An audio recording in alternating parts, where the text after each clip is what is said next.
안녕하세요. 임서영 소장입니다. 3월이라서 네, 제가 대구 다녀왔더니 대구는 벌써 개나리꽃이 다 지고 있어요. 서울은 영동고등학교 옆에 이제 개나리가 활짝 폈어요.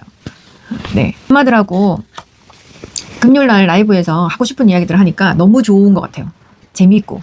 네, 벌써 했는지가 한참이 됐습니다. 잘 보고 있다는 응원의 메시지 주신다고 다들 고맙습니다. 감사합니다. 영상 너무 잘 보고 있습니다. 이렇게 밤마다 저한테 하는데 그런 또 응원 들으면 더 열심히 해야 되겠다는 생각이 들잖아요. 우리 12시부터 지금 이제 제가 라이브 금요일마다 지금 하고 있는데요. 요즘에 새로운 멤버들이 굉장히 많이 들어오고 있어요. 저희가 20만 넘어가면서부터 급속도로 지금 새로운 member들이 많이 오고 있어서 새로운 이야기들 많이 다시 들려드려야 되겠다라는 생각 많이 하고 있습니다. 선생님 27개월 여자인데요.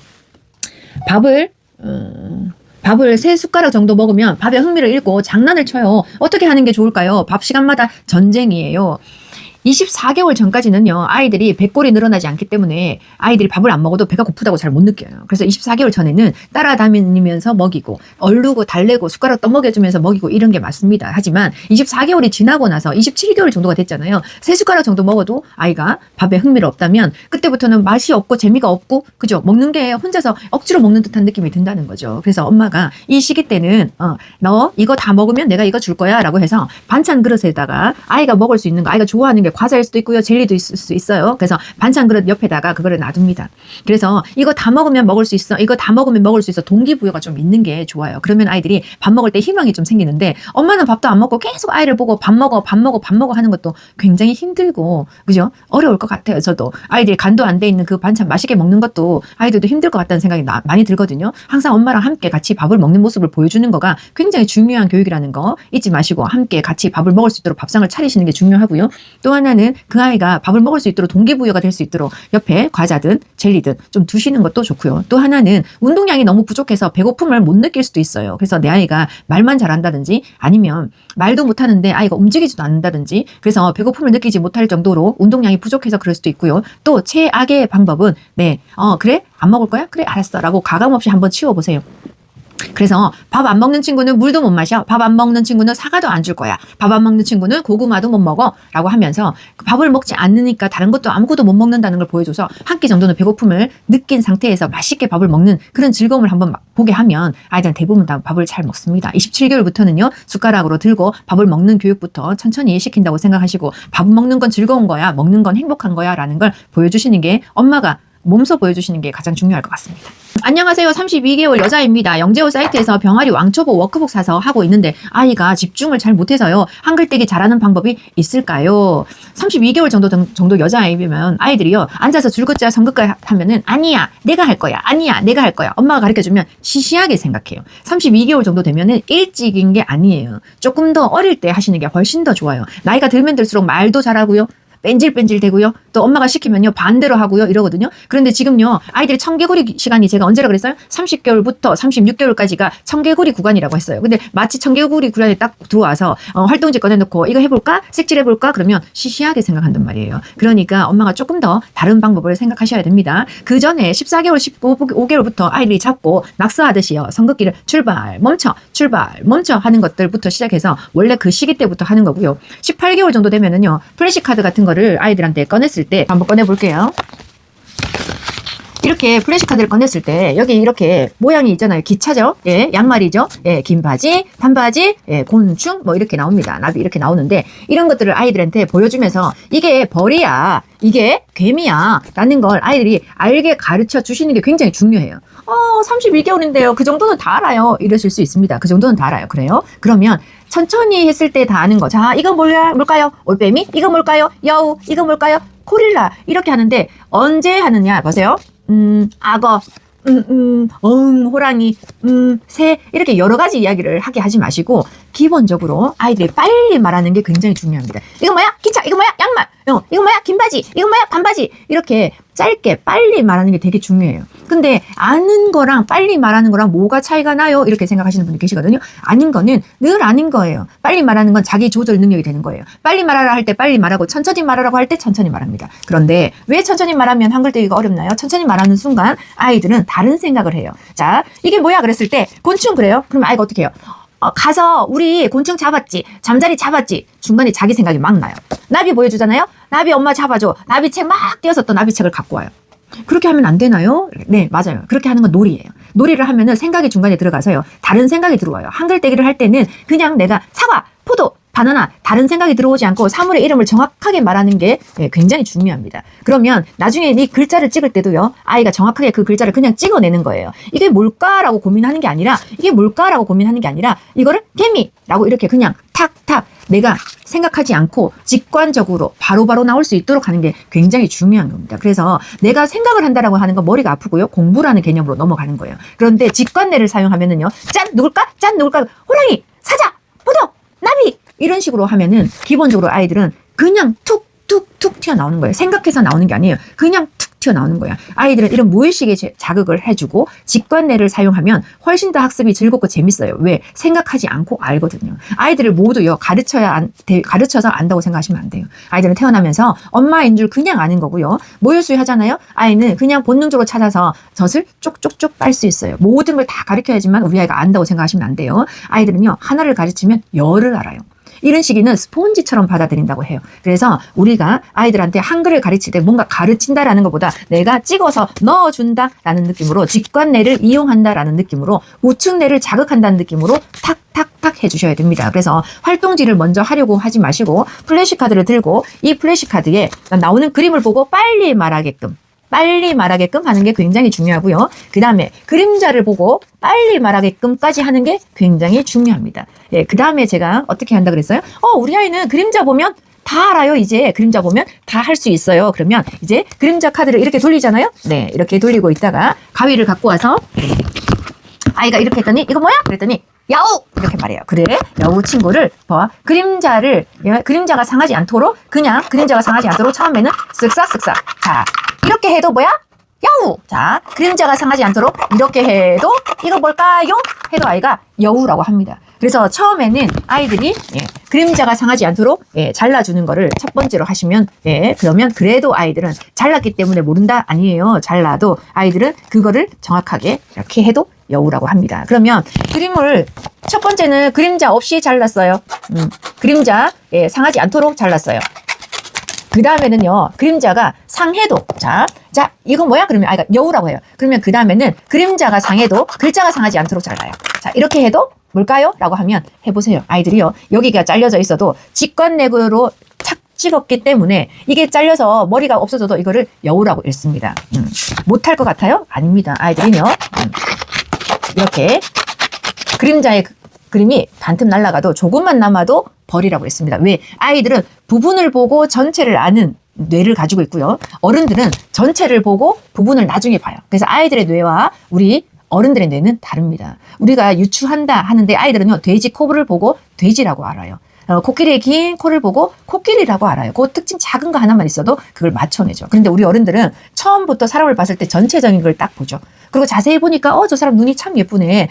저 사람 귀걸이를 특이한 걸 했다. 이렇게 찾아간답니다. 그래서 우리 어른들의 뇌와 아이의 뇌가 달라요. 그래서 한글을 가르쳤을 때 기역, 니은, 가나다라, 그죠? 기역이 만나서 아가 되어서 그죠? 가가 된다. 이거는 어른들이 사용하는 방식이에요. 좌측뇌가 열려있는 큰아이들한테 사용하는 방식이에요. 그래서 7살, 8살 되는 아이들한테는 기역에 아가 만나서 가가 되는 좌측뇌 교육법을 합니다. 하지만 그 전에 아이들, 어린 영유아 아이들은요, 통글자로 보여주는 가방, 사과, 포도, 눈을 감았을 때 가방이 떠오르고, 눈을 감았을 때 사과가 떠오르고, 눈을 감았을 때 연필이 떠오르는, 그림이 떠오르는 글자, 통글자를 먼저 하는 이유가 그래서 그렇습니다. 그래서 어린 영유아 아이들은 우뇌를 사용하기 때문에 우뇌 학습 방법으로 한글을 깨우치는 게 너무너무 중요합니다. 그래서 플래시카드를 항상 이용하시면서 하시면 훨씬 좋고요. 나중에는 글자만 상하지 않고 또 한 번 잘라요. 네, 그죠? 해보세요. 진짜 신기하게 잘합니다. 그래도 아이들은 벌이라고 맞추고요. 나중에는 마지막으로 거의 다 잘려가서 그림자밖에 없는데도 벌이라고 맞출 수 있습니다. 자, 이거 하면은 또 다른 거는 어떻게 될까요? 마찬가지예요. 아이들한테 말주 보여줘요. 말주 처음에는요, 말주 그러면 아이들이요, 이게 뭔지도 모르면서 말주 마이쮸 이렇게 읽어요. 그런데 제가 이 마이쮸를 아이들한테 먹고 잘라서 먹고 조금만 남겨도요. 나중에는요. 이 부분이 거의 남아있지 않을 정도로 보라색이 거의 남아있지 않을 정도로 아이들에게 잘라서 자 이렇게 잘랐어요. 그죠? 아이들이 맞출까요? 못 맞출까요? 맞춰요. 자, 이거를 그대로 옮겨서 스케치북에 옮겨서 붙여보세요. 맞출까요? 못 맞출까요? 맞춰요. 그럼 아이들이 좋아하는 과자. 저는 빼빼로도 해봤고요. 칸초도 해봤고요. 마이쮸도 해보고요. 여러 개 해봤는데 아이들은 자기가 좋아하는 것들을 가지고 글자를 가리키면 기가 막히게 빨리 외워요. 그래서 아이들은 입으로 빨리 나오는 단어를 가르치면 한글이 빨리 된다. 근데 처음 보는 단어 있죠? 잘 모르는 단어. 코뿔소 처음 봤어. 그러면 코뿔소를 가리키면 기억을 잘 못해요. 잘 못 외워요. 그래서 한글을 가르칠 때는 아이들이 좋아하는, 아이들이 많이 사용하는 단어들로 하는 게 좋겠다. 그래서 지금 저희 같은 경우는 쌍둥이 플래시카드, 그림자 플래시카드를 300단어를 아이들이 좋아하는 단어로 명사를 만들어 놓은 거예요. 그래서 그렇게 알고 계시고 플래시카드 먼저 이용하시면서 한글을요, 워크북을 하시는데 플래시카드 하시면서 워크북을 같이 하셔야 돼요. 근데 워크북만 하시면 안 되고 플래시카드 하시면서 하루에 플래시카드 하시면서 워크북도 같이 하시면 좋아집니다. 그리고 지금 제가 4월 말부터 어떻게 한다 그랬죠? 네, 한글 떼기 단톡방 운영한다고 했습니다. 제가 직접 운영할 계획입니다. 그러면 참가할 수 있는 아이들은 어떤 아이들이 참가할 수 있나요? 쌍둥이 플래시카드, 여기 지금 그림자 플래시카드죠. 쌍둥이 플래시카드 300단어를 그림 쪽으로 보여줬을 때도 빨리 말하고 글자 쪽으로 보여줬을 때도, 그죠? 그림자 쪽으로 보여줬을 때도 빨리 말하는 정도의 수준까지 되면 그 친구들은 단톡방에 초대하겠습니다. 그죠? 그림 보고도 게임이라고 말할 수 있고 뒤에 그림자 보고도 게임이라고 말할 수 있는 그 친구들만 단톡방에 모여서 한글 떼기를 할 겁니다. 그러면 시간이요. 이제 한 달 정도 남았습니다. 그죠? 플래시카드 열심히 돌려서 그림 보고 아이가 개미라고 빨리 맞추고, 그죠? 올빼미 이렇게 빨리 맞추고, 고릴라 빨리 맞출 수 있도록 하고, 그림자 보고도 악어라고 빨리 맞출 수 있도록 연습 많이 해서 4월 말에 만나면 좋을 것 같습니다. 저랑 함께 한글 떼기 하시면 조금 더 쉬워질 것 같아요. 31개월 딸인데요. 5개월부터 다니던 어린이집 퇴소하고 3월부터 어린이집 다니고 있는데 눈 뜨자마자 어린이집 가기 싫어요, 울어요. 이번 주에는 어린이집만 가면 37도까지 미열까지 오르더라고요. 지금 5월에 동생이 태어날 예정이라 더 걱정됩니다. 지금요, 우리가 엄마들이 어땠냐면 옛날에는 잘 다녔는데 지금 안 가려고 해요. 이런 말을 많이 하잖아요. 일찍 보내면 그런 경우가 더 많이 생겨요. 그래서 제가 아이들 일찍 보내서 적응시킨다 이런 말은 별로 도움이 되지 않는다라고 말씀드리는 이유가 그렇습니다. 아이들에게 어제 그랬는데, 어제 잘했는데 오늘 못한다. 이게 이상한 게 아니에요. 그거가 당연한 거예요. 왜? 아이들은 한 달에 한 번씩 바뀌어요. 우리 피부과에 가면 피부는 26일마다 재생이 된다고 이야기를 하던데 그 말이 맞는지 안 맞는지 저는 잘 모르겠습니다만 피부과 선생님은 그렇게 말씀을 하시더라고요. 울세라 같은 거 하고 나면 3주 정도 지나면은 새살이 돋아온다 하더라고요. 그런데 아이들도요, 마찬가지로 아이들은 한 달 정도가 다른 집 한 달하고도 되게 차이가 많이 나요. 그래서 한 달이 다르기 때문에 그때 잘 다녔다고, 저번 달에 잘 다녔다고 이번 달에 잘 다닐 수가 없어요. 잘 다니면 좋겠지만 왜? 발달 상황이 다 다르기 때문에. 그래서 예전에는 잘 다녔어도 지금은 그 아이 발달에 다른 문제점이 있는 것 같습니다. 그래서 가기 싫다는 말을 합니다. 자, 동생이 태어날 예정인 거지 동생이 태어난 것도 아니잖아요. 그죠? 그런데 이것 때문에 아이가 31개월 된 나이가 5개월부터 다녔던 어린이집을 안 다니는 게 아니고요. 31개월 되는 지금 이 친구의 발달 상황에 다른 문제점이 있는 겁니다. 그래서 이런 고민이 지금 3월에 되게 많거든요. 그래서 제가 말씀드리죠. DM으로 31개월 됩니다. 내 아이가 이렇게, 그죠? 어린이집 안 가려고요. 뭐 때문에 그럴까요? 이렇게 질문하시는데 제가 답변을 이렇게 드려요. 발달 검사해서 그래프를 여기다 올려주세요. 그러면 이 아이가 왜 어린이집을 안 가려고 하는지 원인을 대충 알 수 있습니다. 하지만 엄마가 5개월부터 잘 다니는데 지금 왜 안 다닐까요? 이러면 나는 아이에 대한 정보가 없잖아요. 그죠? 그래서 그 아이에 대해서 정확하게 말씀드리기가 어려워요. 그런데 대부분 제가 해보니 왜 31개월 돼서 아이들이 잘 안 가는 아이들의 특징들이 뭔가 라고 해보니까 훈육이 잘 안 되는 애들, 엄마 말 잘 안 듣는 애들 그렇습니다. 또 하나는 대근육 발달이 떨어져서 아침에 일어나는 게 엄청 힘든 아이들이 있어요. 그런 친구들은 아침에 컨디션이 안 좋아서 아침마다 울다가 막상 또 어린이집 가면 잘 놀았다고 해요. 그런 친구들이 또 있습니다. 그리고 친구들이 가까이 오는 게 싫어서 그러는 친구도 있거든요. 어린이집 일찍 다녔다고 사회성이 일찍 많이 생기는 게 아닙니다. 엄마들은 사회성을 키운다고 어린이집 보낸다고 생각하시는데 잘못 생각하고 계시는 겁니다. 사회성은 어릴 때 사회성은 어른들과 엄마 아빠와 함께 있으면서 사회성이 크는 거지 또래 어린이집 아이들끼리 있는다고 사회성이 생기는 게 아닙니다. 그래서 이 아이가 친구들이 가까이 오는 게 싫어서 어린이집 가기 싫어할 수도 있습니다. 그래서 원인을 좀 찾아보시고 그 원인을 알아야지 아이에게 도움을 줄 수 있을 것 같습니다. 프로필 링크에 발달 검사할 수 있도록 링크가 걸려 있으니까 핸드폰으로 간단히 할 수 있습니다. 핸드폰으로 간단히 하셔서 발달 검사 그래프가 있으면 DM으로 그 그래프를 올려주시면 좀 더 아이에 대해서 정확한 정보를 가지고 설명드릴 수 있습니다.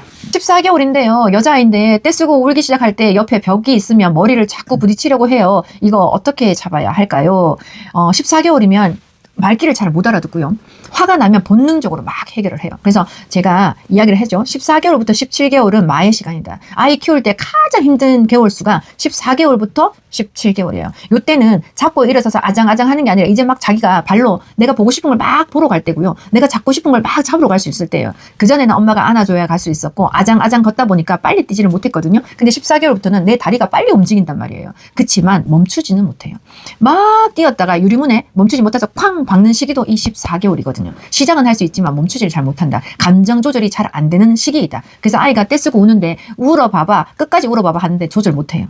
끝까지 울어서 숨이 껄떡껄떡 넘어갈 수도 있어요. 그래서 자기가 그 행동을 막 하는 거거든요. 몸을 부딪히기도 하고 머리를 박기도 하고 엄마들이 머리를 박으면 아이가 머리가 아플 텐데 왜 자기 머리를 박을까요? 이게 말씀하시는데 잡고 일어서서 쿵 잡고 일어서서 쿵 이거를 한 1000번은 했어야 아이가 서기 시작하거든요. 그래서 이 아이들은 쿵쿵 넘어지는 게 너무 일상이고 그걸 가지고 아프다고 느끼지를 못해요. 그래서 지금 자기가 머리를 박고 있는 거를 잘 모를 수 있습니다. 그래서 거기다 대고 이제 엄마가 손을 갖다 대잖아요. 손을 갖다 대면 엄마가 머리를 박으면 내 곁에 오는구나라고 생각하면 그 머리 박는 걸 습관처럼 더 많이 할 거예요. 그래서 아이가 그렇게 머리를 박는다라고 하면 엄마가 그 아이가 좋아하는 거 어떤 걸 했을 때 아이가 내 곁에 오는지 하나는 만들어 놓으셔야 돼요. 아이가 좋아하는 과자를 흔들고 이리 와 이리 와 이리 와 라고 하든지 엄마가 아이하고 애착이 잘 돼 있으면 눈 어디 있어? 코 어디 있어? 아이가 떼쓰고 울더라도 눈 코 코 코 코 코 입 입이 이렇게 할 거예요. 그래도 하세요. 귀 하고 발 하고 그때 탁 안아주세요. 바로 가서 떼쓴다고 머리 박는다고 바로 안으면 아이들이 빨리 머리를 박으려고 하거든요. 그래서 그런 행동을 보더라도 엄마가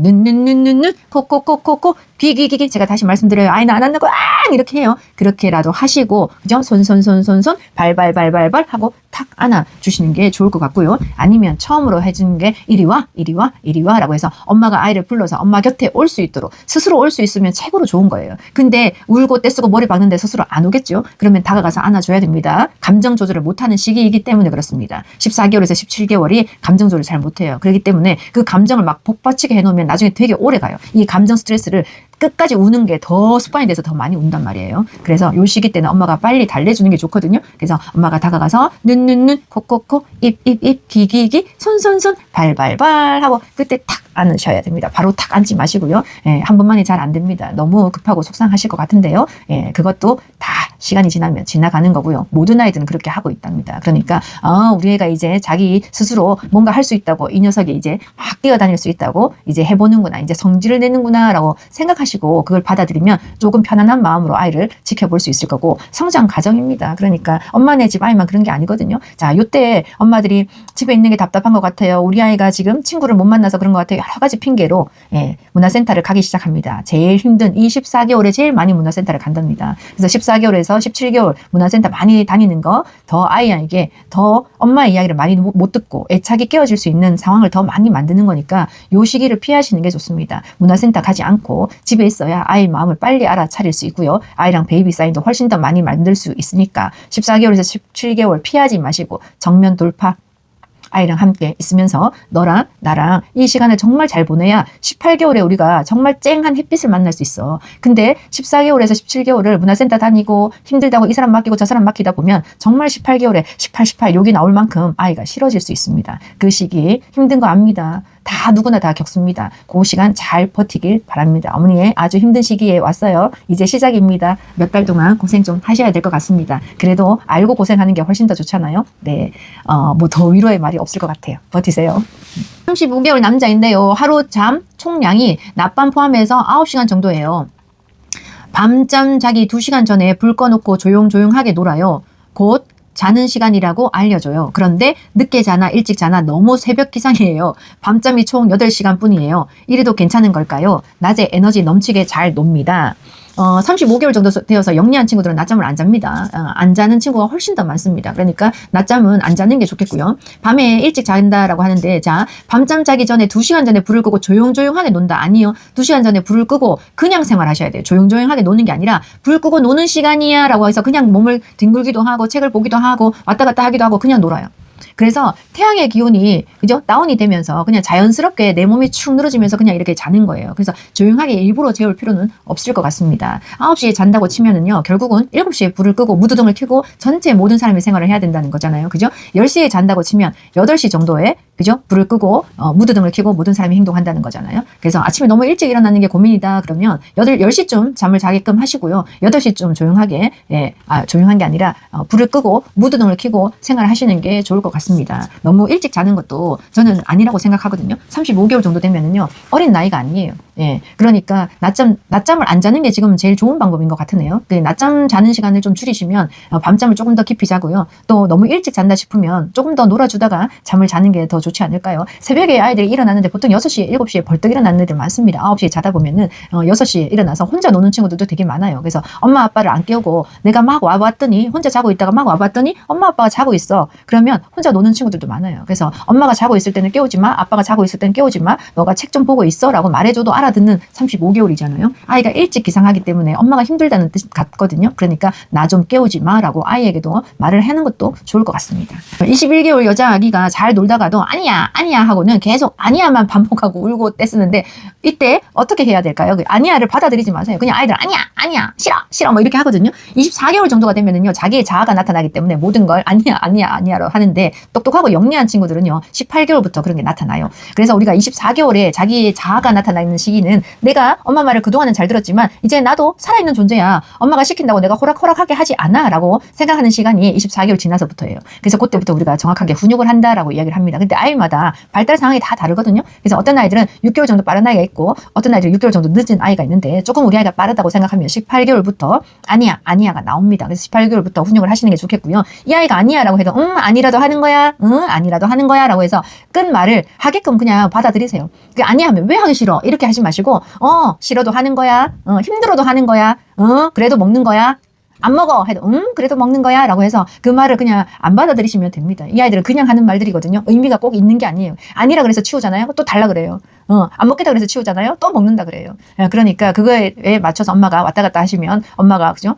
가볍게 보일 수 있습니다. 그래서 어떻게 해야 되는 건 싫어도 하는 거야, 먹기 싫어도 먹는 거야 라고 해서 그냥 당연하다고 눈 동그랗게 뜨고 엄마가 당당한 모습을 보이면 그 말이 맞는구나 라고 생각하는 게 요 어린 시기입니다. 그래서 엄마가 당당한 모습으로 아니라도 하는 거야 라고 정확하게 말해주시는 게 좋겠습니다. 지지 마세요. 25개월 여자아이 뱃속에 7개월 아이를 품고 있습니다. 첫째가 말이 빠르게 트이고 너무너무 소통이 잘 되는데 훈육이 너무 어렵네요. 아이가 눈치가 빠르고 말이 빨리 트였으면 훈육도 일찍 시작하는 게 맞을까요? 이제 혼을 내야 되는 시기인지 궁금합니다. 제가 방금 말씀드렸네요. 그죠? 빠른 아이들은 빨리 훈육을 하시고요. 늦은 아이들은 늦게 훈육합니다. 우리가 24개월에 본격적인 훈육을 하라고 하지만 실제로는 14개월, 15개월부터 아니, 안 돼, 이놈, 지지 이런 거는 계속 해주셔야 돼요. 그걸 하고 있다가 14개월을 본격적으로 한다는 거지 생판 훈육을 안 하고 있다가 그때 한다는 게 아닙니다. 그러면 똑똑하고 영리하고 말이 빨리 트인 애들은 대부분 다 똑똑하다고 보시면 됩니다. 어린 시기의 언어 발달은 지능과 연관이 있습니다. 어린 시기의 언어 발달은. 그래서 이 아이가 말이 빨리 트였다 그러면 영리하다는 아이잖아요. 그러면 18개월에 훈육을 시작하셨어야 됩니다. 그래서 훈육 시기가 언제인가요? 라고 궁금해 하시는데 25개월이면 지금이라도 훈육을 하시고요. 뱃속에 아이가 있어서 우리 아이가 지금 너무 속상할까봐, 우리 아이가 동생이 있을까봐 불안해할까봐 이런 걸로 생각하시면 아무것도 못 가르쳐요. 동생이 있어도 빨간불에는 멈추고 초록불에는 가야 되는 거예요. 동생이 있어도 밥 먹어야 될 땐 밥을 먹어야 되고요. 동생이 있어도 양치해야 될 시간에는 양치를 하는 거예요. 그래서 그 동생이 생겨서 내 아이가 불쌍하다 이런 느낌으로 하시면 안 되고, 훈육은 그냥 되는 거와 되지 않는 것, 동생이 있든 없든 간에 해야 되는 거는 혼을 그죠? 내서라도 가르치고요. 안 해야 되는 건 그냥 안 가르치면 되는 거예요. 하지 말아야 되는 행동은 동생이 있든 없든 하지 않도록 가르치셔야 됩니다. 그래서 아이들이라는 건 뭐냐면 한 번 들어서 말을 안 듣기 때문에 아이들인 거예요. 근데 아이들이 말을 잘 들으면 어른이죠. 그러니까 아이가 말을 잘 안 듣는 건 너무나 당연한 일이니까 한 번 말해주면 될까요? 안 되죠. 그럼 10번 말해줘야죠. 근데 엄마들이요, 참을성이 없어. 한 번 하고는 안 되면 안 된다 그래. 어른 키우는 거 아니잖아요. 아이 키우는 거잖아요. 한 번 해서 안 되면 10번 하시고, 10번 해서 안 되면 100번 하시고, 100번 해서 안 되면 1000번 해서 가르쳐야죠. 그게 부모의 해야 되는 일이고 부모가 아이를 교육시키는 방법이죠. 한 번 말해서 어떻게 알아듣습니까? 그래서 영유아 시기 때는 복습 반복 하는 이유가 이 때문에 있는 거예요. 그러니까 어머니 한 번만이 되지 않습니다. 그죠? 혼을 내야 되는 건 정확하게 혼을 내는 거고, 정확하다는 건 뭐예요? 단호해야죠. 정확하게 화를 내라는 게 아니야. 정확하게 혼을 내는 건 내 감정하고 상관이 없는 거예요. 빨간불일 때는, 언제 기분 좋을 때는 괜찮다 했다가 빨간불에 건너가는데 기분 나쁠 때는 혼냅니까? 빨간불에 가야 되고 멈춰야 되고 초록불에 가는 거는 내 기분과 상관이 없는 거예요. 그런 걸 훈육을 하시는 거예요. 그래서 엄마가 이 아이에게 가르쳐야 될 게 뭔지, 그죠? 하지 말아야 되는 행동이 뭔지, 그걸 생각하시면서 훈육하시면 조금 더, 덜 헷갈릴 것 같아요. 그죠? 그래서 엄마들이, 훈육해야 되나요? 라고 하는 건 혼날 짓을 하고 있다는 거잖아요. 그죠? 혼내야 될 때는 혼을 내시면 됩니다. 13개월 여자인데요. 일상생활 할 때 손 빨면서 머리를 잡아 뜯는데 왜 이러는 걸까요? 손 빠는 거는 언제까지 할까요? 하지 말라고 해야 할까요? 손을 빨기 시작하면은요, 못 끊어요. 쪽쪽이를 빨기 시작하면 끊을 수 있어요. 그래서 손을 빨면 손이 왔다 갔다 하면 항상 내 몸에 붙어 있잖아요. 그러면 보일 때마다 또 끊었어도 보일 때마다 또 빨아요. 그래서 손을 빨기 시작하면 안 되니까 손을 빼고요. 손 빨 때 당연히 쪽쪽이를 입에 넣어주세요. 손가락 같은 촉감이 비슷한 거를 빼고 다시 넣어주셔요. 그래서 다른 물건을 빨 수 있도록 첫 번째 하셔야 됩니다. 그냥 손 빼면 잘 못 고칩니다. 그 다음에 손을 빨고 머리카락을 잡는다. 이거는 뭐냐? 이 아이가 소근육 발달이 지금 잘 돼 있다는 거예요. 손을 뜯는 아이들도 소근육 발달이 되어 있어야 뜯지, 소근육 발달이 안 돼 있는 애들 안 뜯어요. 그러니까 내가 잡히는 대로 지금 하고 있는 거잖아요. 그래서 머리를 잡아 뜯으면 엄마가 인형 같은 거, 머리카락과 비슷한 걸 갖다 주시고, 손을 빨면 쪽쪽이 같은 걸 갖다서 다른 물건으로 대체하는 게 좋지, 내 몸에 붙어 있는 걸 뜯고 빨고 하면은 좋지 않다. 그래서 13개월 친구에게는 교구 활동도 하시고요. 이렇게 망치로 두들기는 것도 해보시고요. 끼우는 것도 해보시고요. 당연히 안 합니다. 그래도 잡게 해야 되고요. 우리 티밥 있잖아요. 그죠? 그것도 손으로 잡고 먹어보게끔도 하시고, 그런 것들을 자꾸 작동을 시켜야 돼요. 손으로 사용할 수 있는 걸 작동을 시켜야지. 이거 손은 발달되고 있는데 뭔가 안 쥐어주니까 자기 머리 뜯고 손가락 빠는 거거든요. 손을 잘 사용할 수 있는 것들이 주변에 많이 놔두시는 게 필요할 것 같습니다. 요즘 제가 사회복지 공부하고 있는 거 아시죠? 제가 다니면서요. 와, 진짜 나 진짜 올걸. 내가 원했던 게 여기 있네. 저 요즘 있잖아요. 정말 너무너무 재밌게 하고 다녀요. 진짜 너무너무 학교 가는 게 너무너무 재밌고, 상담을 한 게 안 하더라도 학교로 가고 싶은 거 있죠.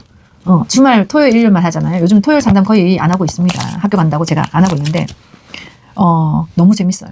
뭐가 재밌을까? 다른 사람 다 힘들다 하는데, 맞아요. 저도 아시는 분은 다 아시겠지만, 저도 그동안, 사회에, 기부하는 거, 엄마들하고 뭐 카페 해가지고 또 기부하는 거, 돈을 걷어서 기부하는 거, 또 옷 있잖아요. 중고 옷들 다 갖고 와서 기부하는 거, 뭐 고아원에도 가보고 또 뭐 여러 군데 가서 뭐 기부하는 거, 이런 거 진짜 많이 해봤습니다. 많이 해봤습니다.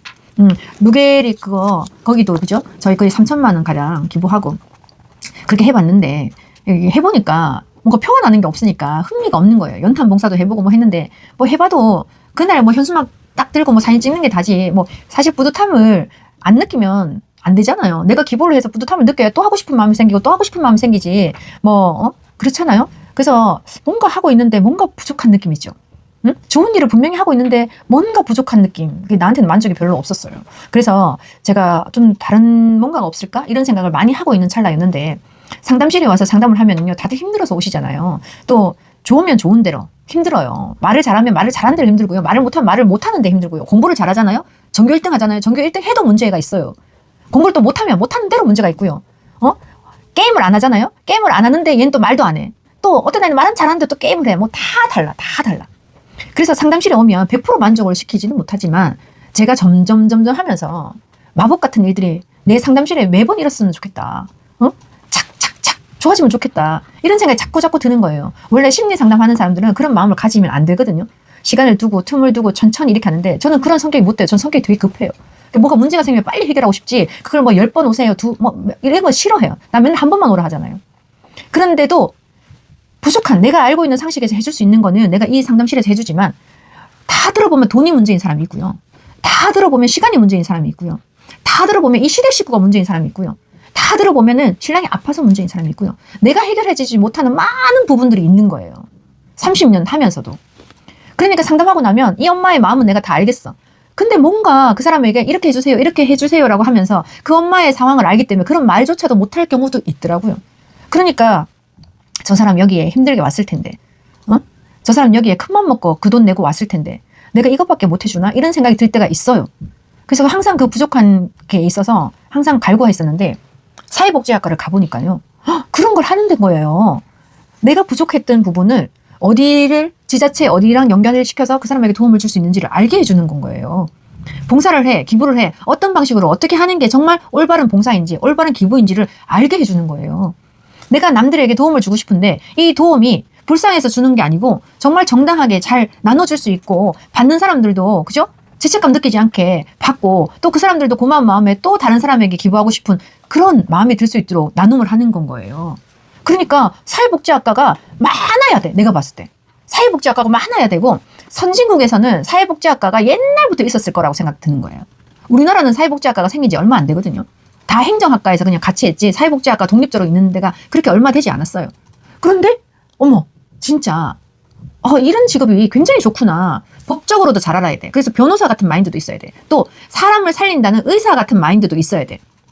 그래서 변호사와 의사를 약간 믹싱해 놓은 사회복지사야.